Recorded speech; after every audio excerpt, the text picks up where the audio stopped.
वो सर्दियों की सुबह थी जब रणविजय जोधपुर पहुंचा।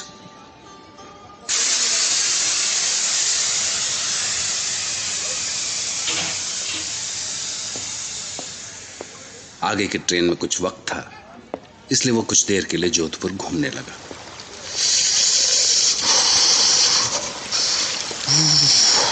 जोधपुर की सर्दी 10-12 डिग्री तो होगा। वाह, नदी के पानी से उठती भाप सर्दियों की बात ही कुछ और है। हाँ।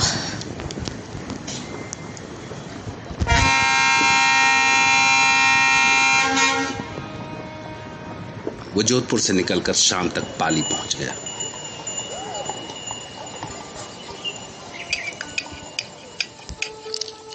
पाली में डिनर अच्छा था।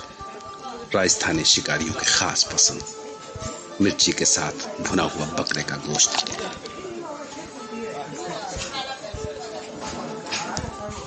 यहां से उसे राजसमंद जाना था, अरावली की खूबसूरत पहाड़ियों के बीच।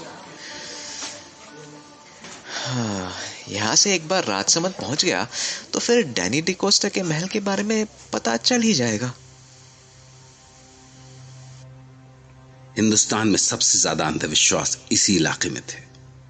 खून पीने वाले प्रेत, रात को भेड़िए बन जाने वाले इंसान और जाने क्या क्या। उसे लगा कि सफर मजेदार होने वाला है।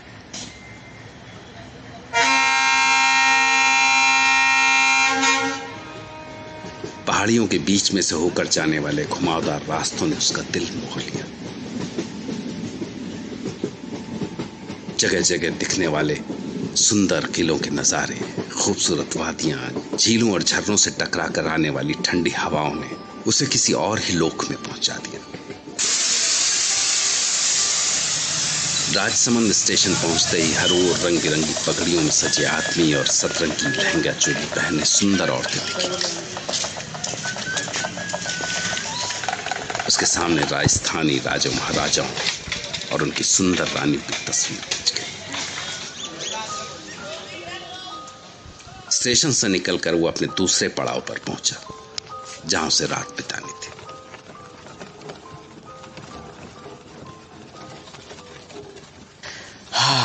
वाह, लगता है किसी परियों के देश में आ गया हूं। हाँ, इतनी सुंदर जगह के बारे में जाने किन बेवकूफ लोगों ने ये अंधविश्वास फैलाए होंगे।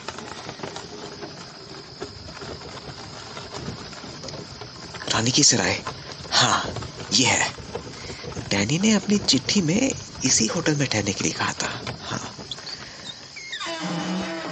वो एक पुरानी सी इमारत थी, जैसे पुराने वक्त में राजाओं महाराजाओं के कोतवाल या मंत्रियों की कोठियां हुआ करती थी।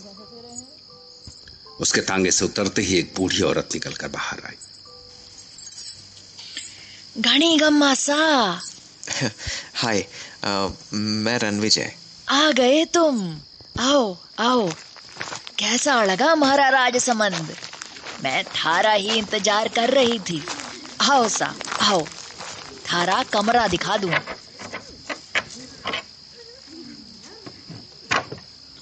अंदर नहाने का गर्म पानी, तौलिया, सब कुछ है। और भी कुछ चाहिए तो बोल देना सा। हाँ, अच्छा, थारे वास्ते ये चिट्ठी मिली थी मारे को। बुढ़िया ने रणविजय को एक लिफाफा थमाया। रणविजय ने कमरे में पहुंचते ही खुद को बिस्तर पर फेंक दिया और फिर वो चिट्ठी खोली। थकान से जान निकल गई। देखो क्लाइंट ने क्या लिखा है। 4 दिसंबर, राजसमंद में तुम्हारा स्वागत है दोस्त। मैं बेसब्री से तुम्हारा इंतजार कर रहा हूँ। कल 3 बजे तुम्हारी रत्नागढ़ की यात्रा शुरू होगी। रानी की सराय से निकलकर काली घाटी पहुंचना। वहां मेरी शाही बग्घी तुम्हारा इंतजार कर रही होगी।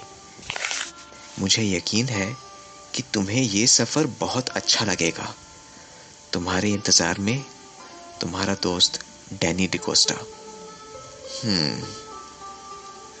रात रणविजय को बहुत अच्छी नींद आई।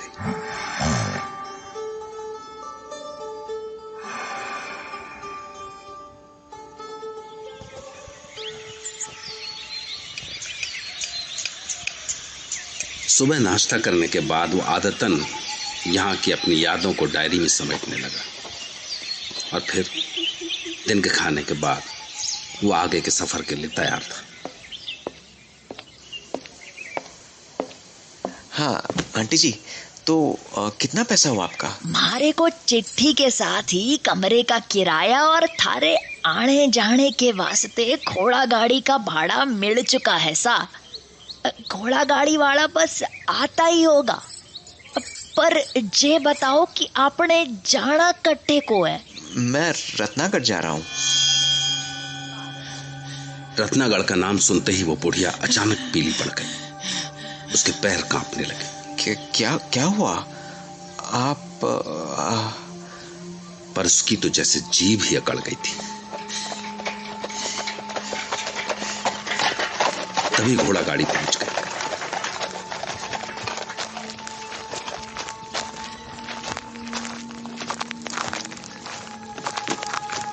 घोड़ा गाड़ी वाले ने रणविजय का बैग उठाकर गाड़ी में डाला ही था कि भीतर से वो बुढ़िया भागती हुई आई और हाथ जोड़कर रणविजय के सामने खड़ी हो गई। भगवान के वास्ते वहां जाओ कोनी सा। अभी जवानी भी कोनी आई थारी ठीक से। दुनिया कोनी देखी तुमने। क्यों इस उम्र में जान देने पर तुले हो? पर हुआ क्या? ये क्या बोल रही हैं आप? ऐसा क्या है रत्नागढ़ में? सवाल कोनी सा, सवाल कोनी। बस अगर अपनी माँ को जरा भी प्यार किया है तो यहाँ से लौट जाओ। उसकी गोद सूनी मत करो सा। और अगर जाना ही है सा तो किसी और दिन चले जाना। हाँ, किसी और दिन? पर क्यों? आज के दिन में ऐसा क्या है? दिन नहीं, रात सा, रात। माघ की पूर्णमासी है आज। आज की रात 12 बजे काली घाटी के प्रेत धरती पे उतरे हैं सा।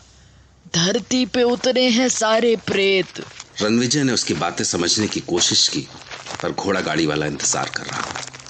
इसलिए वो पलटा और आकर घोड़ा गाड़ी में घुस गया। Hurrah, hurrah, hurrah. गाड़ी वाले ने चाबुक चलाई और घोड़ा गाड़ी दौड़ पड़ी। रणविजय ने पीछे पलट कर देखा तो बुढ़िया अभी भी हाथ उठाए उसे रुकने को कह रही थी। रुक जाओ सा, रुक जाओ। बड़ा मानुसों का घर है वो। उधर जाओ कोनी उधर।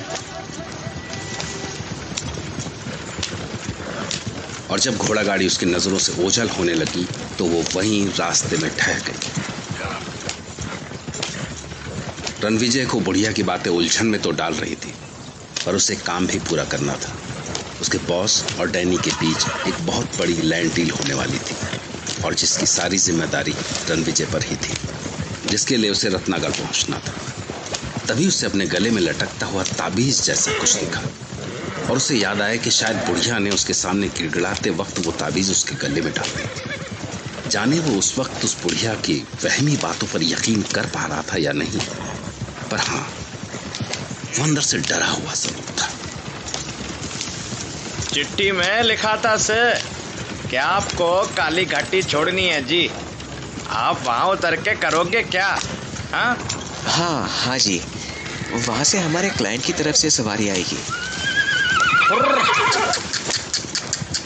बहुत खतरनाक जगह से काली घाटी। काली घाटी प्रेतों की घाटी है। हाँ, अच्छा। प्रेत का नाम सुनकर रणविजय कांप उठा।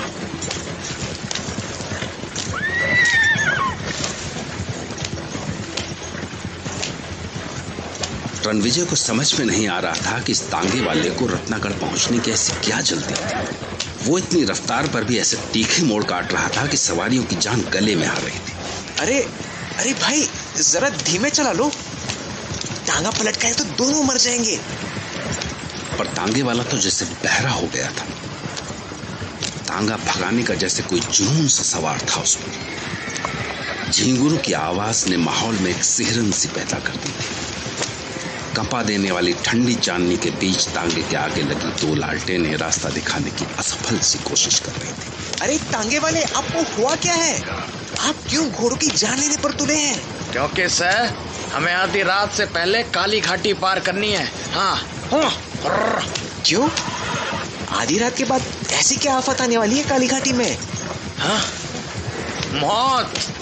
मौत का डेरा है काली घाटी। आज के पूरे चांद में जो आधी रात को वहां रुक गया कभी वापस को नहीं लौटा। हाँ।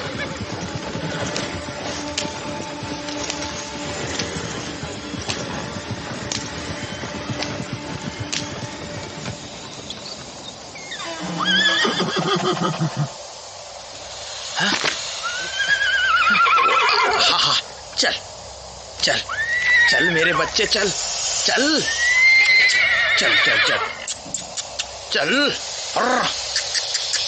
चल ना।